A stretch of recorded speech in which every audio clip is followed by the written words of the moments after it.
Salam alaikum la famille DZ, j'espère que vous allez bien ainsi que tous vos proches. Bienvenue à tous les amoureux du football africain pour cette nouvelle vidéo. Aujourd'hui on va parler du groupe H, des éliminatoires à la prochaine Coupe du Monde 2026 Zone Afrique. Après avoir fait le groupe A, B, C, D, E, F, G, voici l'avant-dernier groupe, le groupe H.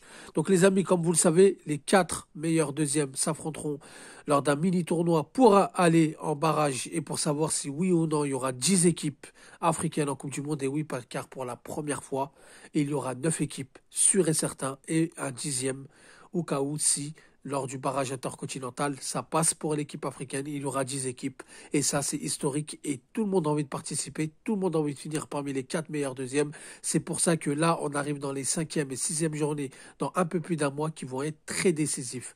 Donc les amis, je vous invite à aller écouter tout le reste des groupes avant d'écouter celui-ci. Et bien sûr, ce groupe, c'est celui de nos amis, frères et voisins tunisiens. On va faire le tour sur le classement et ensuite, on verra ce qui a été fait et on va se pencher sur les prochaines journées. Donc les amis, en première position dans ce groupe, on a la Tunisie avec 10 points. En deuxième position, la Namibie avec 8 points. En troisième position, le Libéria avec 7 points. En quatrième position, le Malawi avec 6 points. En cinquième position, la Guinée équatoriale avec 3 points.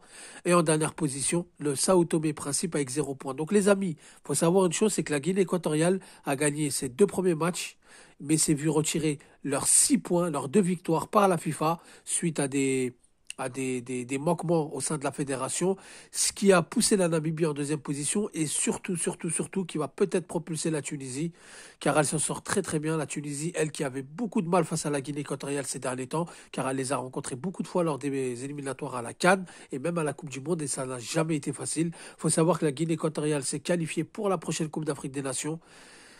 Heureusement pour nos amis tunisiens que la FIFA leur a retiré 6 points, mais bon, les Tunisiens auraient quand même été premiers grâce à leur victoire lors de la première journée face au Sao Tomé et Principe 4-0. Lors de la deuxième journée, ils s'étaient imposés en Malawi 1-0.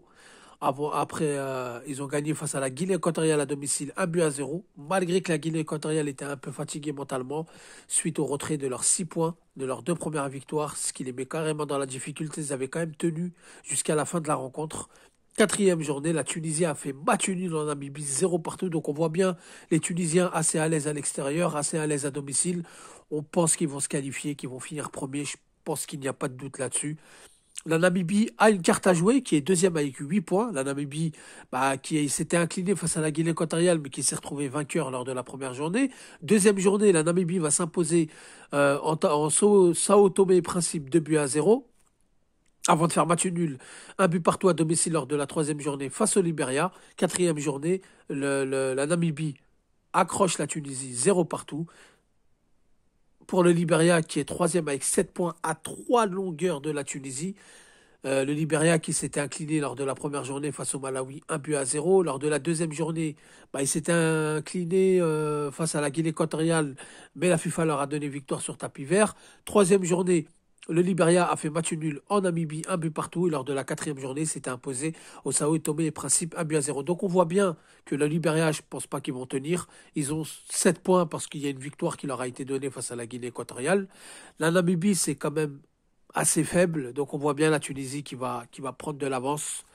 Et lors de la cinquième et sixième journée, la Guinée équatoriale recevra le Sao Tomé et Principe. Je pense que ça sera les 3 points assurés. Ce qui les propulsera à 6 points, donc à 4 points de la Tunisie. Et lors de la sixième journée, la Guinée équatoriale se rendra en Namibie, elle qui est deuxième. Peut-être que la Namibie aura une carte à jouer, car elle se déplace au Malawi lors de la cinquième journée. Et la Tunisie, lors de la cinquième journée, se déplacera au Libéria, avant de recevoir le Malawi. Donc la Tunisie, je pense que ça sera 6 points assurés. Ils auront 16 points et ils vont s'envoler dans le classement. Donc voilà les amis pour ce groupe. Premier Tunisie 10 points, deuxième Namibie 8 points, troisième Libéria 7 points, quatrième Malawi 6 points, cinquième malheureux Guinée équatoriale 3 points et en dernière position Sao Tomé et Principe avec 0 points. Les amis, dites-moi ce que vous pensez de ce groupe. Dites-moi si vous êtes du même avec moi. Merci d'avoir écouté la vidéo. N'hésitez surtout pas à liker, c'est gratuit, ça coûte rien. Je vous dis salam alaikum, que la paix soit sur vous.